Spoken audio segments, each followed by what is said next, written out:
Hello everyone. आज हम लेंगे रियलिज्म थ्योरी, रियलिज्म अप्रोच के बारे में। यथार्थवाद अंतर्राष्ट्रीय संबंधों को समझने का एक सबसे इम्पॉर्टेंट अप्रोच है, इम्पॉर्टेंट दृष्टिकोण है। यथार्थवाद किन्हीं राष्ट्रों के बीच संबंध कैसे हैं और किस तरह के हैं, इन पर जोर देता है। यथार्थवाद राष्ट्रों के संबंधों को एक्सप्लेन करता है, उनकी व्याख्या करता है। यथार्थवाद जो है वह शक्ति के हिसाब से अंतर्राष्ट्रीय संबंधों को समझने की कोशिश करता है। यथार्थवादियों के अनुसार, जो रियलिज्म थिंकर है उनके अनुसार, दुनिया जो है, वर्ल्ड जो है, वो एक डेंजर और अनसेफ प्लेस है और यहाँ पर हमेशा जो है वो वायलेंस होती है। इसलिए हमेशा जो है वह राज्यों को पावर जो है वह गेन करना चाहिए। यथार्थवादी शक्ति के आधार पर अंतर्राष्ट्रीय संबंधों की व्याख्या करते हैं, उनको एक्सप्लेन जो है वह करते हैं। उनके अकॉर्डिंग हर कोई व्यक्ति, हर कोई पर्सन जो है वह अपने हित के लिए, अपने इंटरेस्ट के हिसाब से पावर चाहता है और वो हमेशा दूसरे लोगों पर जो है वह विजयी होना चाहता है, जिससे समाज में एक कॉन्फ्लिक्ट पैदा होता है। इस तरह की स्थिति जो है वह इंटरनेशनल लेवल पर भी देखी जाती है। हर कोई राष्ट्र अपने हितों को पूरा करने के लिए, अपने नेशनल इंटरेस्ट को पूरा करने के लिए अपनी पावर को बढ़ाने की कोशिश करता है और वो हमेशा पावर को गेन करने में लगा रहता है, जिससे दुनिया में एक संघर्ष जो है वह चलता है। इसलिए यथार्थवादी जो है वह हमेशा शक्ति पर जो है वह बल देते हैं। वो शक्ति के हिसाब से अंतर्राष्ट्रीय संबंधों को समझने की कोशिश करता है और उनका कहना है कि हर राष्ट्र को जो है वह अपनी पावर को गेन करना चाहिए। यथार्थवादी जो पॉलिटिकल थिंकर है उनमें प्रमुख रूप से है मैकियावेली है, थॉमस हॉब्स है, कौटिल्य चाणक्य है और थुसीडाइड है। रियलिज्म थिंकर, यानी कि नाम से ही पता चलता है कि रियलिज्म के अंदर रियलिटी के तौर पर दुनिया को देखा जाता है जैसे कि दुनिया है, और वास्तव में जो है विश्व के सारे राष्ट्र जो है वह राजनीतिक शक्ति पाने के लिए संघर्ष जो है वह करते हैं। इनमें सबसे पहले हम कौटिल्य को लेंगे। कौटिल्य ने एंशियंट भारत के जो है वह महान विचारक थे, जिन्होंने रियलिज्म के बारे में अपने कंसेप्ट दिए। कौटिल्य ने पावर को 3 एलिमेंट में बांटा। कौटिल्य ने पावर को 3 एलिमेंट में बांटा। फर्स्ट है ज्ञान होना चाहिए, नॉलेज होना चाहिए, आर्मी फोर्स होनी चाहिए, है ना, सैन्य बल होना चाहिए और शौर्य होना चाहिए, गैलेंट्री जो है वह होनी चाहिए। नॉलेज के जरिए जो है वह पावर गेन की जाती है। अगर आपके पास आर्मी फोर्स है, सैन्य बल है, तो उसके द्वारा शक्ति को जो है वह व्यवहारिक रूप मिलता है, एक प्रैक्टिकल जो है वह फॉर्म मिलता है। और शौर्य के जरिए शक्ति का जो है वह यूज़ किया जाता है। ये कौटिल्य के विचार थे। दूसरे पॉलिटिकल थिंकर थे सन जू। ये चीन के एक महान जो है वह पॉलिटिकल थिंकर हुआ करते थे। उनका कहना था कि ऐसे शासक जिनके पास जो है वह वेपन्स होते हैं आसपास और उनको जो है वह हिंसक पड़ोसियों का सामना करना पड़ता है, उनके लिए नैतिक मूल्यों का, मोरल वैल्यू का कोई महत्व नहीं होता है। उनके लिए युद्ध ही शक्ति का एकमात्र जो है वह अंतिम सहारा होता है। थर्ड विचारक है थुसीडाइड। ये ग्रीक फिलोसोफर थे। इनका मानना था कि कोई भी डिसीजन लेने से पहले डिसीजन लेने वाले को उसके जो है वह अच्छे रिजल्ट और बुरे रिजल्ट के बारे में सावधानी से सोच लेना चाहिए, क्योंकि इस पर ही अपना फ्यूचर जो है वह टिका होता है। थुसीडाइड का यह भी कहना था कि हर किसी को शक्ति बढ़ाते रहना चाहिए, क्योंकि शक्तिशाली जो है वह व्यक्ति कुछ भी कर सकता है और उसके पास जो है वह कुछ भी करने की जो है वह क्षमता उसके पास होती है। शक्तिशाली राष्ट्र जो होता है वह कुछ भी पा सकता है, जबकि शक्तिहीन जो राज्य, उसको सब कुछ जो है वह दूसरों से मांगना पड़ता है, क्योंकि उसके पास शक्ति नहीं होती है, जिससे वह दूसरों की आज्ञा पालन जो है वह करता है। यानी कि हमेशा राज्यों को जो है वह शक्ति गेन करनी चाहिए।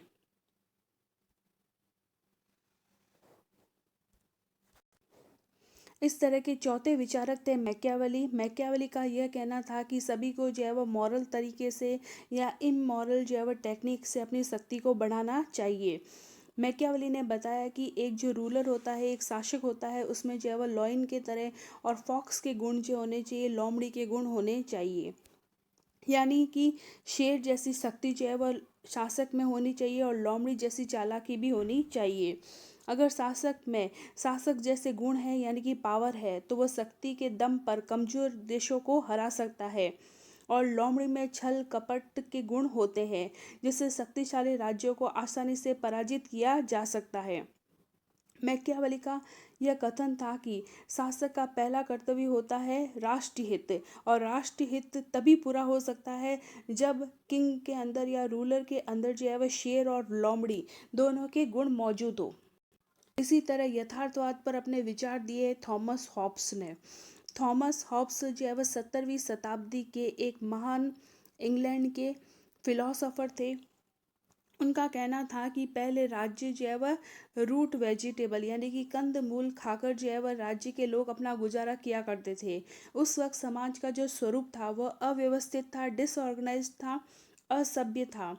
और उस वक्त जो है वह निरंकुश जो है वह राजतंत्र का समर्थन लोग करते थे और प्रजा अपने राजा की आज्ञा का पालन जो है वह बिना किसी प्रश्न के करती थी। यानी कि राजा के सभी आदेशों का पालन किया जाता था ताकि एक सभ्य जैव समाज की स्थापना की जा सके। हॉब्स जो है वह राज्य को अनलिमिटेड पावर देने के पक्ष में है। उसका कहना है कि राज्य को सभी अधिकार मिलने चाहिए, राज्य को सभी प्रकार की शक्ति मिलनी चाहिए ताकि लोग उसकी आज्ञा का पालन करें।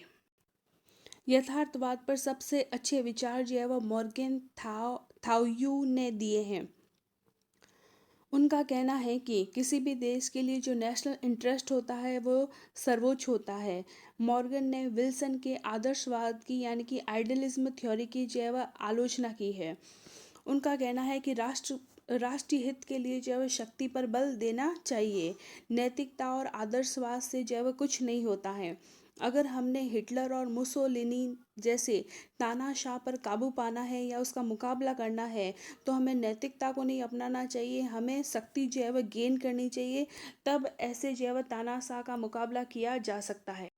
यथार्थवाद के बेसिकली 6 सिद्धांत हैं। फर्स्ट है राष्ट्रीय हित, पर्यावरण की भूमिका, एनवायरनमेंट का क्या रोल है, मानव स्वभाव, दूरदर्शिता, फोरसाइट, राज्य एक एक्टर के रूप में, एक कर्ता के रूप में, और ऑटोनॉमस सब्जेक्ट के रूप में राजनीति।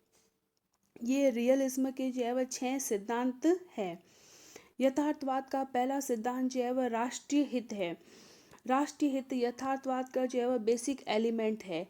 मॉर्गन ने कहा है कि राष्ट्रीय हित के लिए हर कोई राष्ट्र अपने हित को पूरा करने के लिए शक्ति पर बल देता है क्योंकि सभी फैसले जो है वह राष्ट्रीय हित के मुताबिक जो है वह लिए जाते हैं।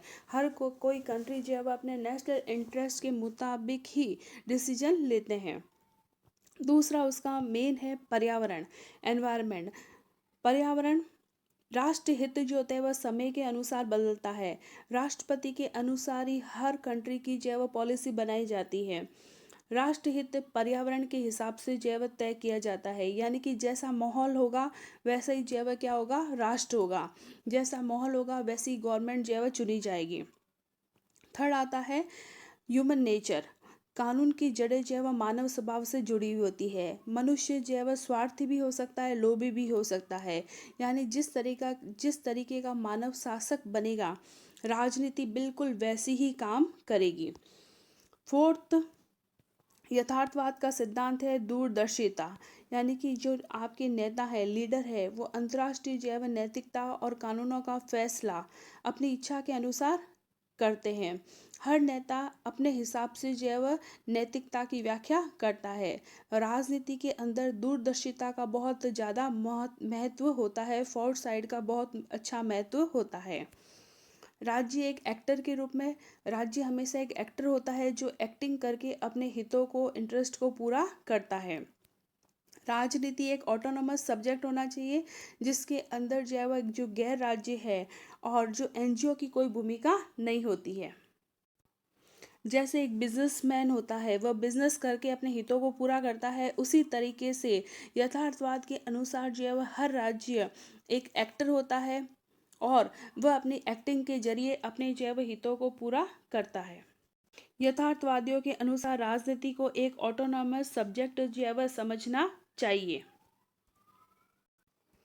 रियलिस्मिक थ्योरी की जो है वह मॉर्गेनथाउ के द्वारा प्रतिपादित जो सिद्धांत हैं उनकी आलोचना भी की गई है। रियलिज्म थ्योरी की क्रिटिसिज्म इस आधार पर किया गया है कि इसमें शक्ति को जरूरत से ज़्यादा जो है वह बल दिया गया है, जो हमेशा सही नहीं है। राष्ट्रीय हितों को पूरा करने के लिए बहुत सारे एलिमेंट्स जो होते हैं वो कार्य करते हैं। इसके लिए मात्र एक शक्ति को सही मानना सही नहीं है।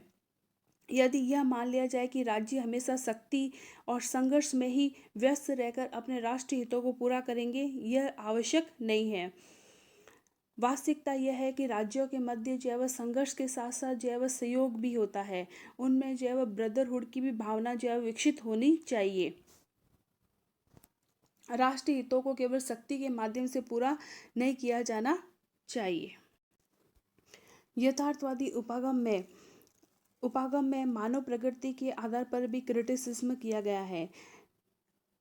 यथार्थवादी उपागम में मनुष्य को हमेशा जो है वह संघर्षरत माना गया है कि हमेशा वह जो है वह कॉन्फ्लिक्ट जो है वह करता रहता है, जबकि मानव की प्रकृति जो है वह सहयोगी भी होती है। यथार्थवादियों ने उस दूसरे पहलू पर यानी कि सहयोग पर, कॉपरेशन पर ध्यान भी नहीं दिया है। मानव की प्रकृति जो है वह क्या होती है, एकांकी भी होती है। उसका नेचर होता है कि वह एकांकी रहता है। और अंतर्राष्ट्रीय राजनीति में हमेशा निर्णय जो होते हैं, डिसीजन जो होते हैं, वह मानव की प्रकृति, नेचर के द्वारा नहीं लिए जाते हैं। उसके अंदर जो है वह निर्णायक की भूमिका जो है वह महत्वपूर्ण। और मॉर्गेनथाउ के अनुसार अंतर्राष्ट्रीय राजनीति में कोई भी संबंध जो शक्ति के आधार पर नहीं जुड़ा है वह राजनीतिक संबंध है ही नहीं। लेकिन अंतर्राष्ट्रीय राजनीति में आर्थिक, सामाजिक, सांस्कृतिक, धार्मिक आदि सभी आयाम हैं जो डायरेक्ट और इनडायरेक्ट रूप से जो है वह इंटरनेशनल जो है वह पॉलिटिक्स से जुड़े हुए होते हैं। इसके अतिरिक्त मॉर्गेनथाउ इस बात में भी असफल जो है वह नहीं रहे कि राजनीतिक गतिविधियों को गैर राजनीतिक गतिविधियों से अलग किया जा सके, लेकिन ऐसा पॉसिबल है ही नहीं। इज दैट क्लियर बच्चों? Okay, thank you.